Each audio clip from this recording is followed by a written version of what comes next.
What if I told you that the greatest fear of a superpower isn't an army marching on its borders, but an idea rising in the hearts of the people they can't control? What if the real war isn't fought with bombs or bullets, but with strategy, resilience, and the will to stand tall when the world wants you on your knees? This isn't just about politics. This isn't just about Iran. This is about power, real power, the kind they don't show you on television, the kind they don't want you to understand. Because once you know why the U.S. fears Iran more than any other nation, you'll start to see the world differently. You'll realize that strength doesn't always look like a flag on a battlefield. It can look like silence, survival, and the refusal to break. Stay with me until the end, because what you're about to hear is the hidden truth they never wanted you to know. When you look at the structure of global power, especially in the Middle East, most nations have some thread tied to the hands of Western influence, whether through military dependency, economic aid, or political alliances that favor Western interests. But Iran is different. Iran cut the cord a long time ago. Ever since the Islamic Revolution in 1979, Iran chose its own path. It stood up and said no to being a puppet, removed a U.S.-backed regime, expelled American influence, and created a government rooted in its own ideology and values. That act alone sent shockwaves through Washington, because for the first time, a country that had once played by the West's rules decided to break the game entirely, and not just break it, but replace it with a new vision. The fear isn't just about Iran having oil or military power. It's about Iran being uncontrollable. See, most nations that rise economically or militarily still have ties to the West. Their leaders vacation in Europe. Their wealth is tied to Western banks. Their governments may speak about independence, but behind closed doors they bow to foreign pressure. Iran doesn't. Its leadership doesn't answer to Wall Street. Its decisions are not filtered through Western approval, and that type of freedom is rare. That type of sovereignty is dangerous to those who believe they must manage the world like a chessboard. Iran makes its own moves. It builds its own weapons. It sets its own economy on tracks outside of U.S.-dominated institutions like the IMF or World Bank. It trades with nations under its own terms. And even with the crushing weight of sanctions meant to destroy its economy, Iran still stands. That resilience builds fear, because when a nation survives despite global isolation, it proves that the system is not as invincible as it claims to be. And if one country can do it, what's stopping others from trying? The Western model depends on submission disguised as cooperation. You play by the rules and they reward you. But Iran decided not to play, and that terrifies those who wrote the rule book. This fear grows when you realize Iran isn't just standing alone, it's thriving in certain areas without help.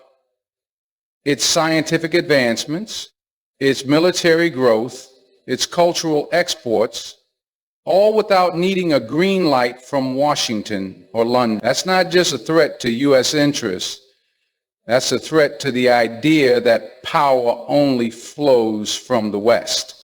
Add to that the influence Iran has over its own people. While other governments beg for legitimacy or survive through fear, Iran, right or wrong, has a population that largely sees it as a symbol of resistance. That kind of national pride can't be bought or installed through regime change.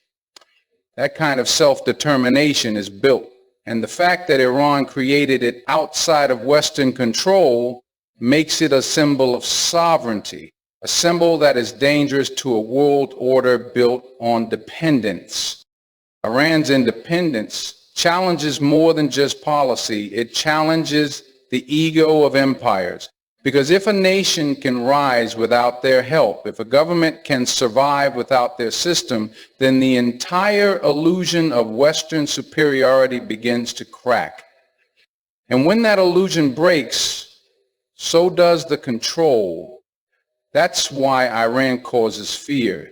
Not because it's the strongest, but because it refuses to be owned. It refuses to be tamed.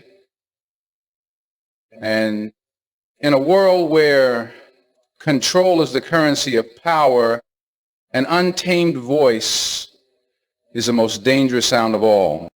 Ideology is more powerful than weapons, more dangerous than armies, and more lasting than political regimes. What terrifies the United States about Iran isn't just its missiles or military alliances, it's the belief system Iran carries. A system that openly rejects Western secularism, materialism, and the cultural dominance that often follows U.S. foreign policy. Iran represents something far more threatening than a nation with power. It represents an idea that challenges the foundation of the Western world order. That idea is rooted in Islamic governance, in resistance, in moral and spiritual values that cannot be bought, bribed, or bullied into silence. In the eyes of the West, dominance isn't just about tanks and treaties. It's about controlling the narrative, about exporting a way of life that favors consumption, entertainment, individualism, and the slow erosion of spiritual values. This narrative spreads through media, fashion, movies, and lifestyle branding. It seduces nations into believing that Western modernity is the only path to progress. But Iran stood up and said, no. We will not trade our values for your comforts. We will not let your culture erase our identity. That kind of defiance isn't just rare, it's revolutionary. Iran's ideology is dangerous to empires because it awakens the minds of the oppressed. It tells them they don't have to sell their faith to build a future. It tells them that strength doesn't come from following the West, but from standing tall on your own terms. And that message echoes beyond Iran's borders. It reaches the streets of Lebanon, the villages of Yemen, the minds of youth in Nigeria, Pakistan, and Indonesia. Plant seeds of resistance not to progress, but to dominance dressed up as development. When a nation builds its laws, systems, and policies around something higher than politics, around divine accountability, around community ethics, around rejecting corporate greed, it becomes unpredictable in the eyes of global powers. You can't negotiate with someone whose values don't revolve around profit. You can't pressure a government that isn't looking to join your club, or your banking system, or your cultural empire. Iran's leaders don't seek approval from Hollywood or Davos. They speak to a different audience, one that believes this life is temporary, and that the real judgment comes from a higher authority.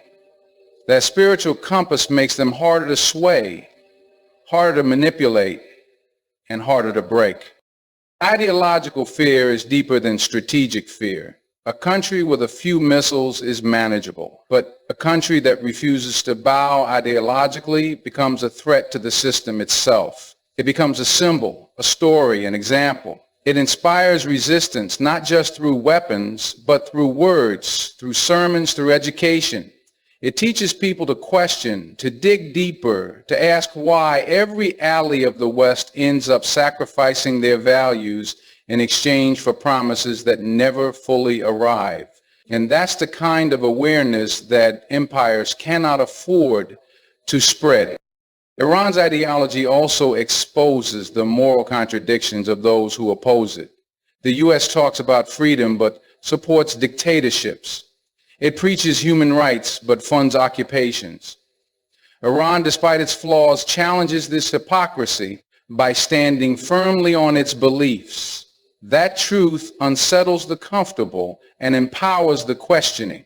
The fear isn't that Iran will invade or conquer. The fear is that others will follow its example, that other nations will begin to think for themselves, speak for themselves, and walk away from the table where only the powerful eat. That fear is real, and it's growing. Because Iran doesn't just carry missiles, it carries a message. And sometimes a message is the most powerful weapon of all.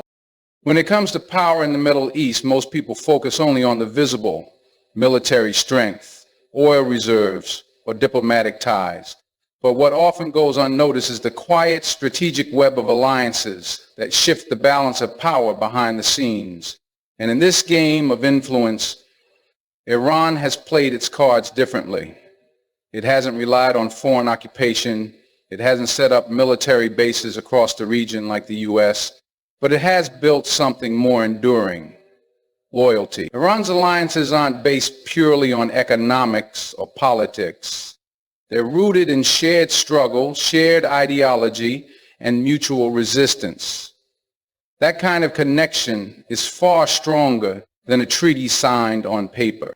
From Lebanon's Hezbollah to Iraq's popular mobilization forces, from Syria's government under Bashar al-Assad to the Houthi rebels in Yemen, Iran has positioned itself not just as a country, but as the heart of a resistance network. These aren't random groups acting on impulse. They're part of a coordinated front that stands against Western and Israeli influence. Iran's support has given them direction, funding, training, and more importantly, purpose. And that's what scares the U.S. the most, because for the first time in decades, the balance of power in the Middle East is no longer a one-sided affair. There's now a counterweight to American hegemony. And it doesn't operate out of Washington, but Tehran. The beauty of Iran's strategy is that it doesn't need to send in massive troops or occupy land. Instead, it empowers the local resistance, strengthens native movements, and supports people who are already fighting for their own causes. This decentralized form of influence makes it hard to break, hard to trace, and even harder to stop.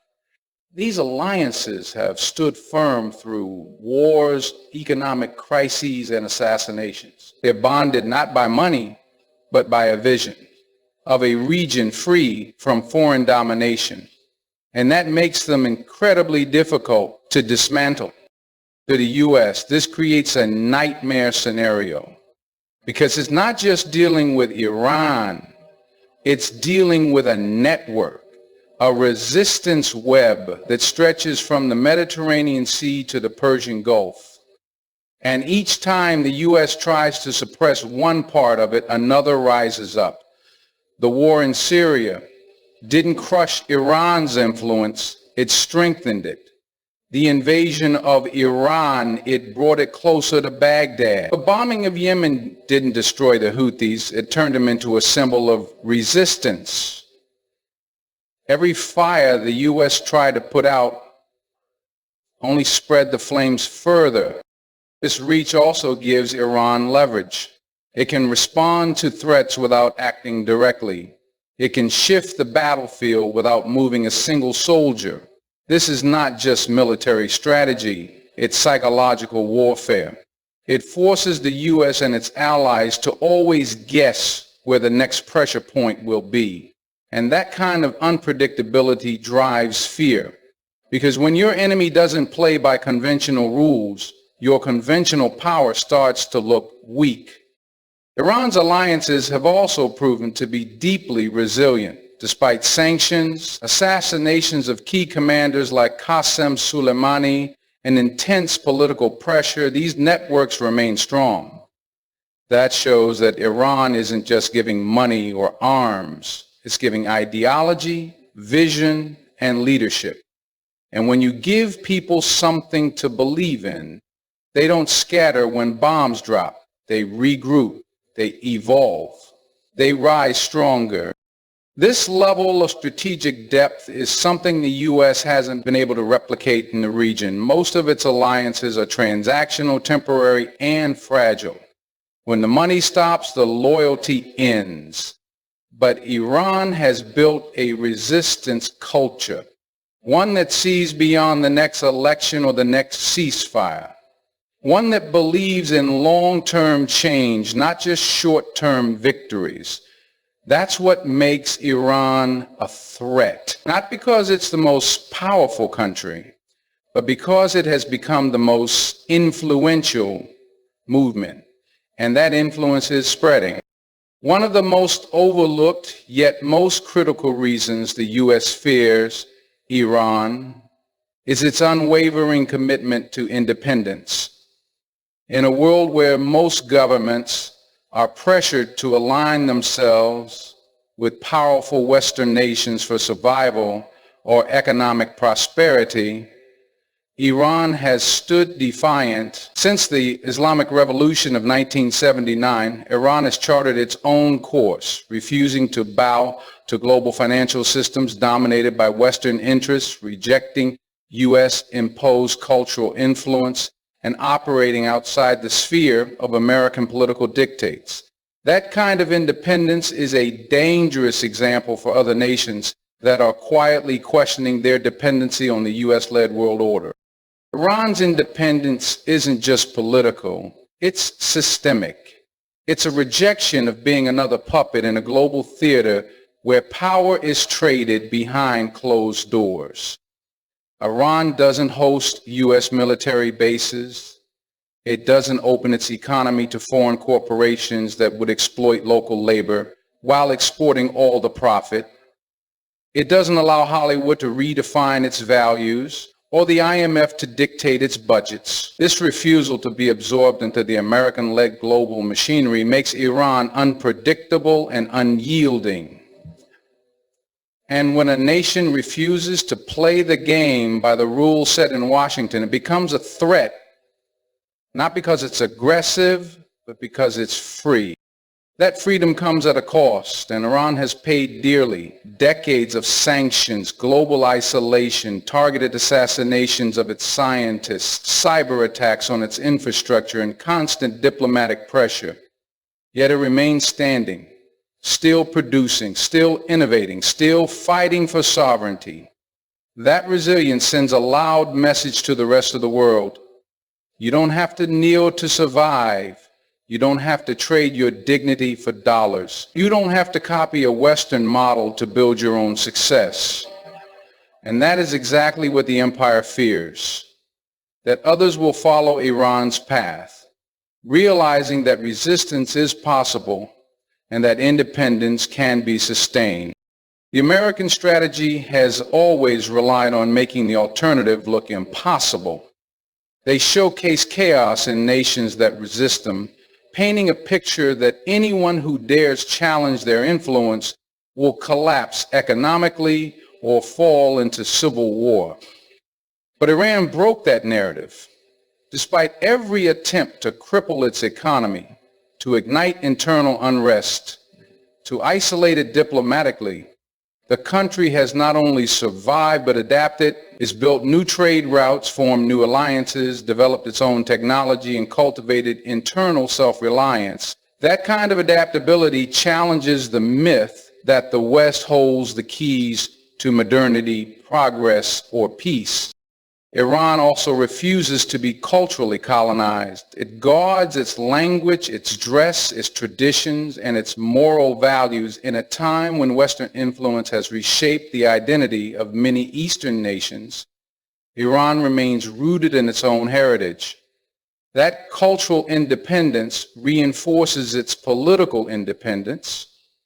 It ensures that the youth are raised with a sense of self, not a borrowed identity.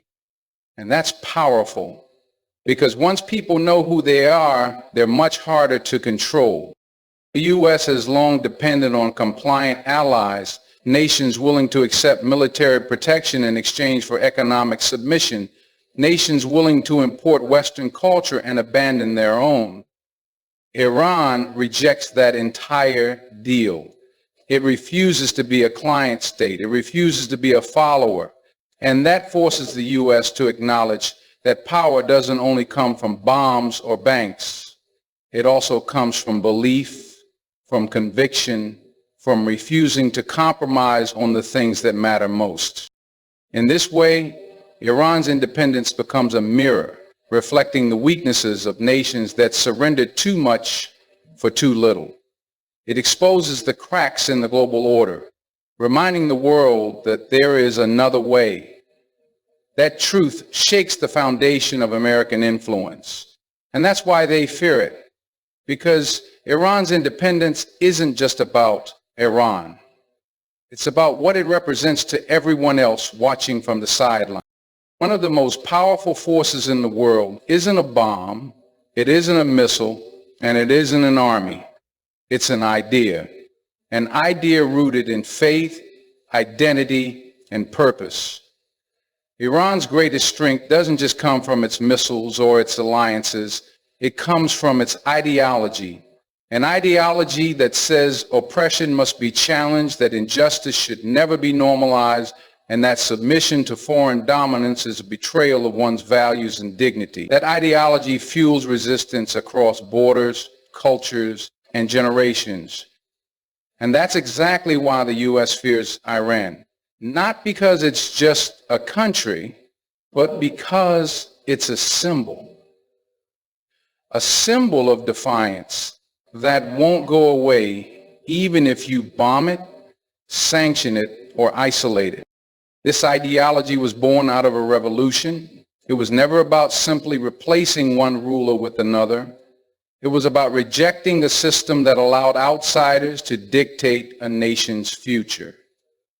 Since 1979, Iran has carried the torch of anti-imperialism, standing up against a global structure that rewards obedience and punishes self-determination.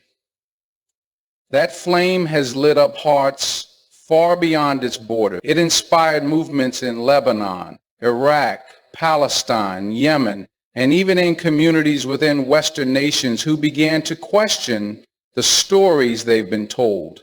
That's what makes ideology so dangerous to the empire. It spreads without permission, and it grows even under pressure. This ideology isn't about hatred or blind nationalism. It's about dignity. It tells the young man in Gaza that he is not forgotten. It tells the child in Yemen that their suffering isn't ignored. It tells the protester in Bahrain or Iraq that they are part of a much bigger story. That story is one of resistance against a world order that thrives on keeping certain nations poor, certain voices silent, and certain truths buried. Iran has kept that story alive not just through words but through actions. By supporting those who resist occupation, who speak out against injustice, and who refuse to sell their souls for temporary peace. What terrifies the U.S. is that this ideology is not dependent on a government or a leader. You can assassinate a general, you can bomb a building, but you can't kill an idea that lives in the hearts of millions. Qasem Soleimani's funeral brought out millions of mourners, not because of who he was, but because of what he represented. He became a symbol of a world where people rise against oppression, no matter how strong the enemy may be. That kind of influence is immune to sanctions. You can't sanction belief. You can't isolate conviction.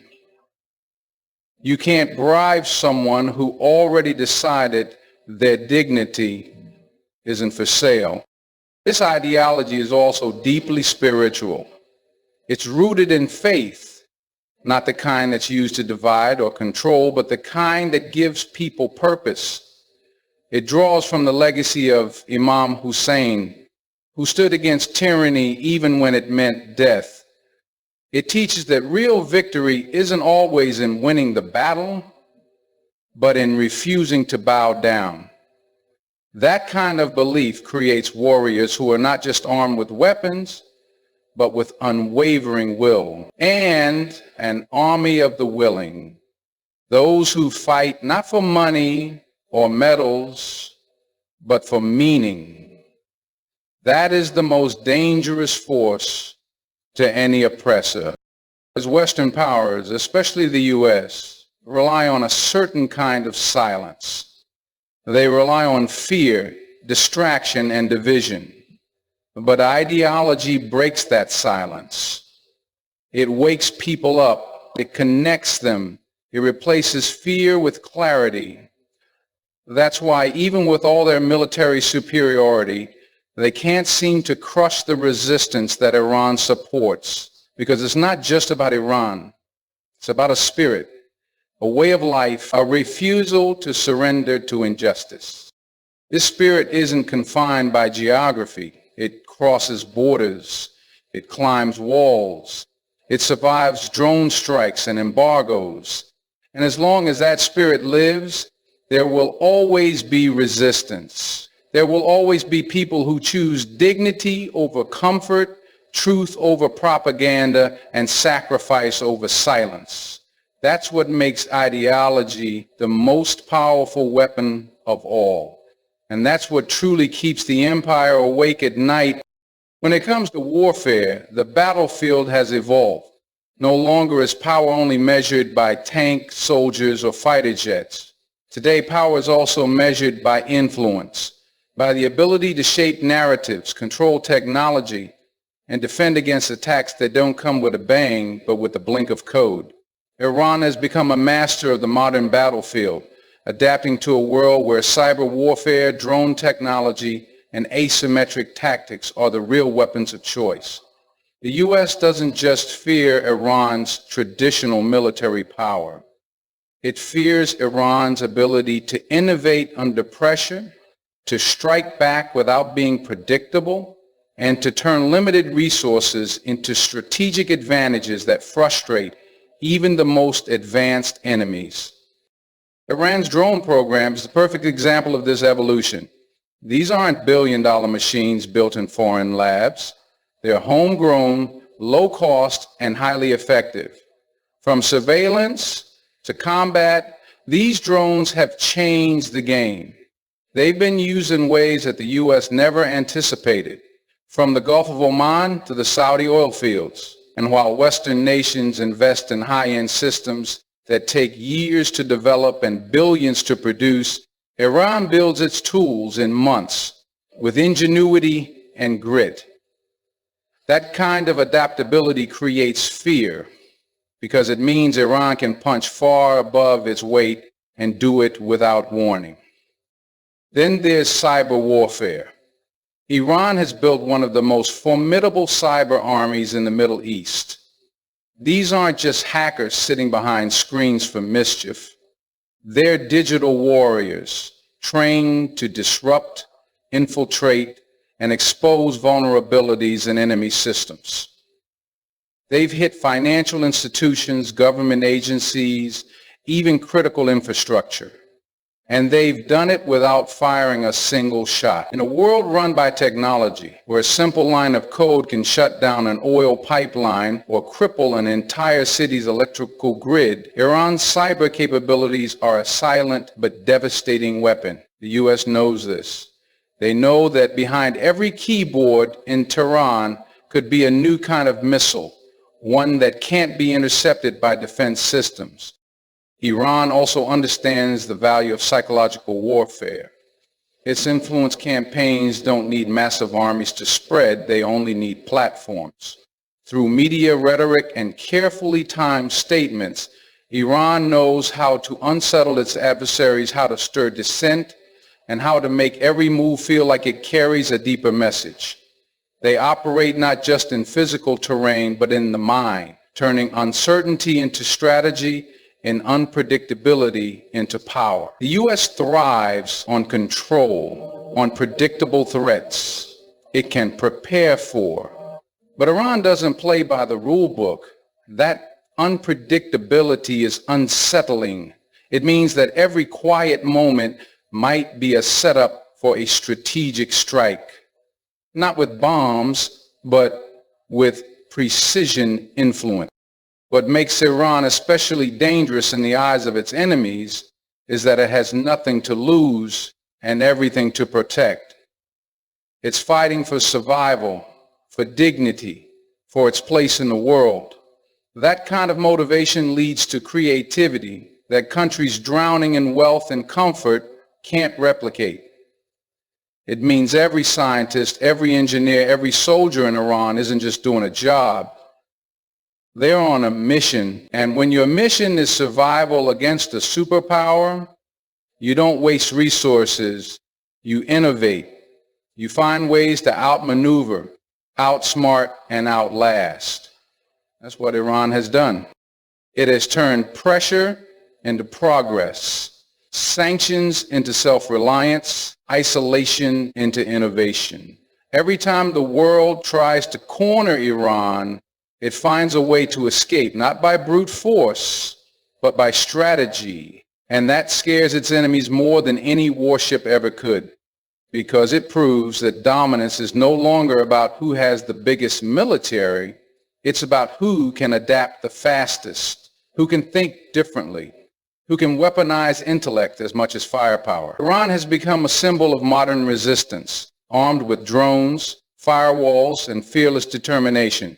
And that's why the U.S. fears Iran more than any other nation, not just for what it has, but for what it's becoming in the shadows of a world that tried to break it. So now you understand it was never just about missiles, oil, or sanctions. The fear isn't rooted in numbers on a chart or weapons in a warehouse. The real fear is the power of resilience. The fear is a nation that refuses to kneel. A people who have learned how to turn every sanction into strength, every threat into strategy.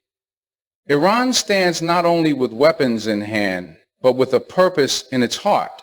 It's not the biggest, but it might be the boldest. It's not the richest, but it might be the most resourceful. And that combination, that unwavering spirit, that modern warfare intellect, that ideology of resistance, is what shakes the world's most powerful nation to its core. They fear what they cannot control. They fear what keeps rising. They fear the truth they can't silence.